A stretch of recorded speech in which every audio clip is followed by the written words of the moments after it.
Here at Oregon Tradeswomen, we talk to trades workers in the field every day who are in need of support for mental health services. For those of you who might not know, the construction industry has almost twice the rate of others in suicides. One thing I'm hearing from a lot of employees right now is that they're feeling the effects of COVID fatigue. Their mental health is really impacted by the pandemic, being isolated, working from home, just stress that comes with all of those different factors. I don't think we're alone in the fact that a lot of our employees and their families are struggling. A lot of people are seeing their first instance of a mental health decline or battle with a mental health issue, mental well-being decline.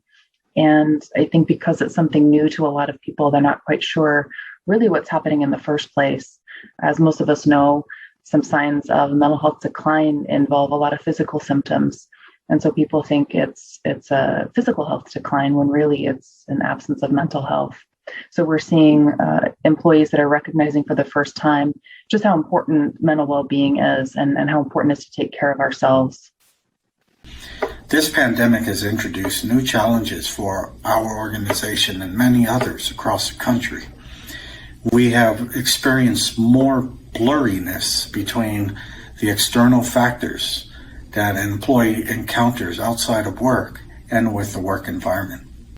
One thing that we know is that mental health care providers are in high demand right now everywhere, and a lot of our employees are echoing that fact that it's hard to make an appointment with someone.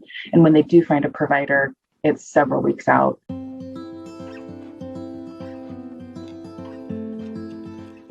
Something that we're doing that really helps the employees is just being available to them. So that's making time to do informed check-ins with them, to see how they're doing, see what they need to be supported, see what they need to be successful at work and at home, and making sure that they feel heard. In addition to that, we're not mental health therapists by trade. So we provide them access to our EAP, Employee Assistance Program. What that does is it gives them the ability to call a licensed mental health therapist at any time, confidentially, and talk through some of the very real stresses that they're feeling right now. We expanded our network of providers in such that we basically eliminated the network so that anyone who is a provider they want to see is automatically accepted by our healthcare plans. They don't have to worry about finding a particular person that's in our healthcare network. And then additionally, we increased our EAP visits. So EAP is free counseling sessions for our members. It's 8 free visits now per instance. And that's a great way to have a short-term bridge if it's a temporary issue, or if the situation, like I mentioned before, where a provider is booked out too far, this will help bridge that gap and allow them to get some sort of relief and care in that interim time period.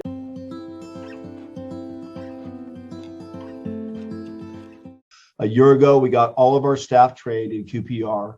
And then in the second quarter of this year, we trained close to 1,000 apprentices in QPR, and we got some amazing feedback from them having the ability now to feel like they can support their coworkers and their family when it comes to being able to kind of head off a mental health crisis.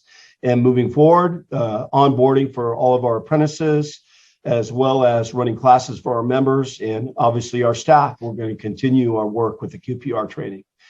So we have been having conversations about improving peer-to-peer dialogue to let employees be known of the different services that we offer to help them get the assistance that they need to overcome these mental health challenges.